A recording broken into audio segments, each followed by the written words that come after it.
pag-usapan po rin na po natin yung tandang Duterte. Ay, nako.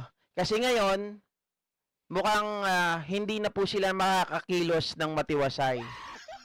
Mukhang itong mga to, ang mangyayari sa kanila ay magkakaroon ng problema. Matutuluyan na po yung sinasabi ni Digong na wala siyang pera. Bakit? Sa pagsasabi niya po na walang pera, matutuloy na. Dahil hindi niya na po magagamit ang kanyang pera. Oh. Teka lang. Ito, habol ko lang naman to, ka-GP. Ayan. Attorney, thank you for joining us this evening. Good evening, Good evening, attorney. Good evening, Manny, Maricel at Chicky. Sir, nasa The Hague ka pa ba? Okay Yes. lang, meron pa isa nagpapabate. Julie Chansing, Sir GP, pabati sa birthday ng anak ko, Abigail, ngayong birthday niya. Oy, happy birthday sa'yo, Abigail, from your nanay, Julie Chansing. Mabuhay ka po hanggat gusto mo. Pwede naman, tatanggap naman ako ng padala ng kahit nasa ka pa, kahit nasa abroad. Joke lang. Hindi, ang ibig sabihin, mga kababayan, pagkain, no? Hindi, nagbibiro lang po ako. Enjoy po yung birthday mo, okay? Sana po maging mabuting bata ka po at syempre wag ka pong manood ng mga DDS na mga video, baka mahawa ka. Okay? So I'm still in The Hague. So it's, Nako, ano pong weather dyan? I think about 7 degrees Celsius, more or less. 7 degree. Sir, thank you sa pagsama nyo kahit na medyo malayo ang time difference natin. Gusto lang po kasi talaga naming maunawaan yung sinasabi po na posibilidad na ipa-freeze yung assets ni former President Rodrigo Duterte dahil nabibigyan pala ng compensation yung mga victims ng crimes against Okay lang humanity. po yan. How does it work? Pwede po bang mangyari ito kahit na hindi na member ng ICC ang Pilipinas? Actually, that's the complication, because any freeze order will be under Article 93 of the Rome Statute. But if you look at Article 93, it actually refers to state parties. And the operative fact is now we are not anymore a state party to the ICC Rome Statute. So any order from the ICC and any cooperation from the Philippines will actually be under the discretion of Philippine authorities. If it's done under the ICC Rome. Pag ako DDS no, mga kababayan, alam mo gagawin ko talaga? Pag ako DDS no, mananahimik na lang talaga ako. Doon na lang ako sa isang sulok, mga kababayan, mga ka-GP Natics. Hindi, kung ako DDS, kaya nyo pa ba? Hindi pa ba masakit yung puso ninyo? Lahat ng mga gusto nyong gawin sa pamilya Marcos, lahat bumabalik sa inyo. Parang sabi nga, back to you. Karma is real. Rome Statute. But I want to venture and I want to say that there are also sequestration, freeze orders under our Philippine domestic law. So maybe that's also one remedy. Resort to Philippine domestic law. So ngayon, sir, ang pwede lang mangyari, mag-request ng ICC sa Philippine government and depende na sa Philippine government kung pagbibigyan or hindi. Yes. Pero attorney, kung sakali ang property o ang assets ni dating Pangulong Duterte ay nasa abroad, pwede po bang ma-freeze ng ICC? Okay, that's a good question, Manny. It depends. It depends whether it's abroad and that state is actually a state party to the ICC. I think as of now, based on my estimate, I think there are about 123 state parties. Okay. So pag meron palang bank account si Digong na nasa ibang bansa, as long as ito ay state party, ibig sabihin kasama po, mga kababayan, sa ICC. Naku po. Pwede ring ipa-freeze hindi lang sa Pilipinas. To the ICC Rome Statute. So it really depends where the assets are. Whether it's in the territory of a state party to the ICC Rome Statute. Attorney, pag sinabing assets, kasi hindi po kami mga abogado dito, baka hindi nila maintindihan ng mga nanonood sa atin, what exactly are the assets na posibleng i-freeze, especially under our laws dito sa Pilipinas? Well, I think the most obvious are deposits. Bank deposits, certificates of deposits, stocks. So, pinaka-obvious ang deposit. Kasi alam ka agad na pera yun. And it can also be real property. So I think deposits are the most convenient because you can actually direct a bank to just freeze it. So pag hindi po tayo sumunod doon, kunwari lang, no? Kasi sabi niyo po, attorney, ay posible nga that it's an option na under Philippine laws na i-freeze yung asset. Kung hindi tayo sumunod, kasi sabi mo, prerogative ng gobyerno natin dito, then no freezing of assets gonna happen and no consequences din. Kasi hindi nga tayo miyembro ng ICC. Ganun po ba yun? Well, there are really consequences kasi the asset is separate from the consequence. Because eventually, hopefully, if there will be a conviction, then there will be a reparation stage wherein the ICC will actually direct the accused as to the amount payment for the victim. So that's the legal consequence. Now, as to whether or not it can be satisfied by the assets of Mr. Duterte, that's another question by itself. Oh, ayun, susunod ko na doon, attorney, kasi yung sinasabi po ninyo na reparation. So, yung compensation na ibibigay dito sa mga biktima sakaling mapatunayan po na guilty si former president. Yun ang pinakamaganda doon. Sana lahat ng pera nila, no, pag talagang guilty yung hatol, mga kababayan, yung ma-freeze na asset, dapat pagkukuhain yan, ipamigay doon sa mga biktima. Diba? Yun ang pinakamaganda dyan. Iyak na, mga DDS.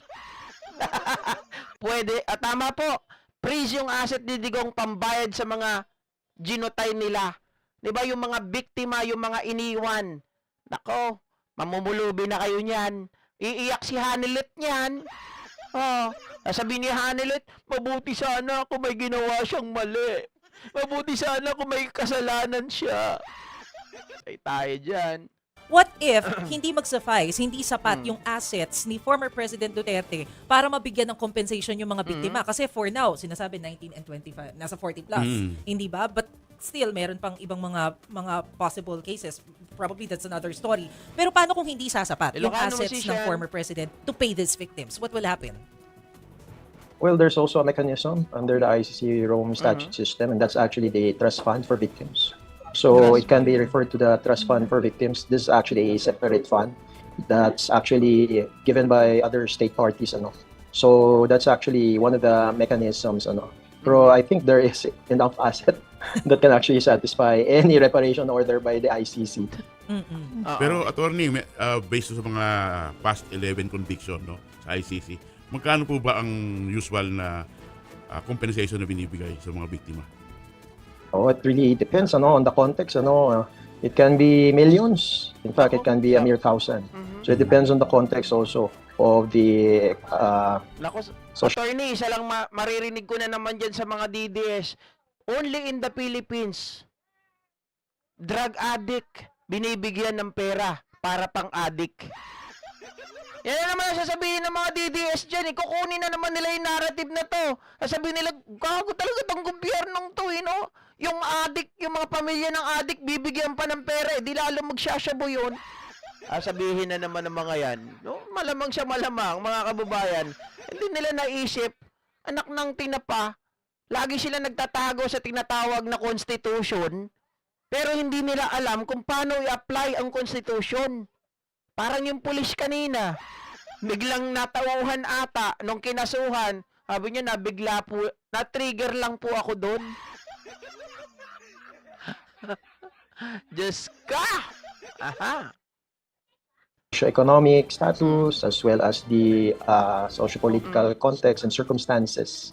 So, in fact, Napanood ko yun, yung interview kay Nicola Kaufman. Hayaan nyo siya. Mga kababayan, guys, alam nyo, isa lang yun eh. Siyempre, titingnan pa rin natin yan kung ano po yung mga ipapakita to substantiate the allegation. Kaya nga sabi ko sa inyo, Duterte is presumed innocent until proven otherwise. 'Di ba? So yun lang naman yun eh. Pagdating po sa battle in the court, patindihan lang po yan ng ebidensya. And ako po ay naniniwala na may sapat na ebidensya para i-substantiate yung mga allegation na yan laban sa kanya. Alam nyo, ganito lang yan. Unang-una, ano po ang pinakamatindi na masasabi natin ebidensya laban kay Digong para mapatunayan po na siya ay guilty? Simple lang. Marami pong video na inadmit niya po yung kanyang krimen na pinaggagawa. Yung Domoy, Sabi niya, pinag-uubos niya, pinagtatadtad niya. Sabi niya rin, meron siyang pinatay sa eroplano, hinulog niya. 'Di ba? At marami pa pong iba. Mga kababayan, kaya doon pa lang palagay ko, wala nang kawala si Digong. Ikaw na yung umamin kahit yung pagtatanim ng ebidensya during your nung ikaw po ay prosecutor, sinabi niya, we planted evidence, we build an intrigue. Pag nagkagulo na sila, pag-aawayin namin yung magkabilang party, tapos pag hinuli namin, pakakawalan, sasabihin, ang nagturo ay yung kabilang party, pag nagkapatayan na, wala na kami doon. 'Di ba? Oh, yun. Mga kababayan, yung mga video lang ni Duterte, sapul na sila doon. Yung video niya, yung pagratrat doon sa Domoy bombing, sa Sunday bombing, oh, ang liwaliwanag ng pagkakamostra niya doon. Ang yabang pa. I will also want to point out that there can also be what is called symbolic reparations. So it can also be in the form of, I don't know, mga memorialization. Ano? Thank you so much, Nida Aguilar, for subscribing this channel. Sana po ay mag-enjoy po kayo. So that this will not be repeated again. Or in fact, it can also include the establishment of hospitals. It can include establishment of rehabilitation facilities for those who have drug addiction problems. So this is part and parcel of the reparation and its concept. Attorney, medyo maiiba lang po ako ng konti. Kaya nga, Kasi, tapang pakahapon, yung pulis. Nababago na tayo ng ano. Anyway, mga kababayan, etong usapin na to, talagang mga ano na to, no, matitinik na mga usapin. Pero syempre, pakinggan natin lang ng konti. Hindi naman tayo tututok ng gusto. simula po nung mangyari ito kay former President Duterte, yun pong mga trolls dito sa Pilipinas, abay sobrang naging active. Hindi lang yung mga news organizations o kung sino-sinong mga personalities ng pinupunterya, mismong yung ICC judges, pinupunterya ng mga trolls. Ano pong So, epekto nun? ano po ang posibleng maging epekto nito? Or ano ba to? May mga legal consequence ba to? I don't know. And also may epekto din ba in addition to in Mga question naman, may DDS. epekto din ba dun sa pag-grant ng interim release ni dating Pangulong Duterte? Okay, first, effect. Well, as we all know, the ICC is not a political body. It's actually a Tama. judicial body. So it's not influenced in any way by any troll farms, by any troll messages. Because, in fact, it only decides based on the facts and the law. Okay. Secondly, on the second question, does it have any effect on the interim release? In fact, we might be constrained to submit a view to actually deny any application for an interim release. Why? Because of the security concerns for the potential witnesses and for the victims of Duterte's war on drugs. So we might be constrained to actually manifest that as a view by the victims' families, that their security is actually being, there's a very definite security risk. Okay. Walang, hindi po pakakawalan. Mga kababayan, maliwanag po dito. Okay? Na sinasabi na, kasi kung pakakawalan yan, may interim release, kawawa naman yung mga biktima. Baka mamaya sila ang habulin. Baka mamaya sila ang pagpapatayin. Diba? Yung kanilang safety ay magiging risk. Diba? Magiging risky. O yung kanilang mga sitwasyon kapag itong si Duterte ay inilabas. So hindi. At sinasabi rin dito na hindi may impluwensyahan at nakita naman natin yung appearance ni Duterte, mga ka-GP Natics. 'Di ba? Sabi ni Attorney Salvador Medialdea na naniniwala siya na ang pagdampot, paghuli kay Digong Duterte ay isang kidnapping. Hindi yun tinanggap ni Judge Motok. Ang sinabi pa niya ng incumbent president ay talagang propaganda lang ito para matanggal at hindi makatakbo ang mga Duterte sa 2028. Hindi rin yun pinansin. Sa madaling sabi, mga kababayan, wala silang pakialam dito sa politika natin. Ang may pakialam sila ay tungkol po sa nangyaring patayan. 'Di ba? Kaya nga ang kaso against humanity. Oh, so etong mga judge na to, etong mga tao diyan sa dahig, ang nagmamatter lang sa kanila yung ebidensya, nagmamatter lang sa kanila yung mga statement na nagsasubstantiate dun sa mga evidence para ituro itong si Digong Duterte. Kung wala naman, saka sila magsasabi na walang basis. Pero I don't think nasasabihin nila na walang basis. Mga kababayan, bago yan sila magpatawag, bago pa, dumaan po yan sa maraming proseso, maraming verification, maraming betting na ginawa ng mga yan. Kaya nga, itong mga victim ay hawak-hawak din nila. Kaya ayaw nila na itong mga victim na to, yung kanilang mga buhay ay mapunta sa panganib. 'Di ba? Uy, teka lang. Gian Castillo. Pamangking ko ba to? Hindi, tinatanong ko lang kasi yung pamangking ko nami-miss ko na eh. Ganyan din ang pangalan. Baka ikaw yan, sir. Let me know. Kung ikaw yan. Gian Castillo. Okay? Herbacio Ortiz, carry on, Sir GP, swak na swak. Ang mga sinasabi nyo, maraming salamat po mga kababayan. Ano? Sana po ay nagkaroon po tayo ng maayos na talakayan at nagkaroon po ng mga pagkain ng ating mga utak. Though, syempre, hindi ko yan masasabi doon sa mga idiotertes at mga tanganista na walang ginawa kung hindi sabihin addict ka rin siguro. Alam nyo, hindi po kayo matututo pag ganyan eh. Sana po tayo maging balanse, maging open-minded. Verify. I-verify nyo po yung balita.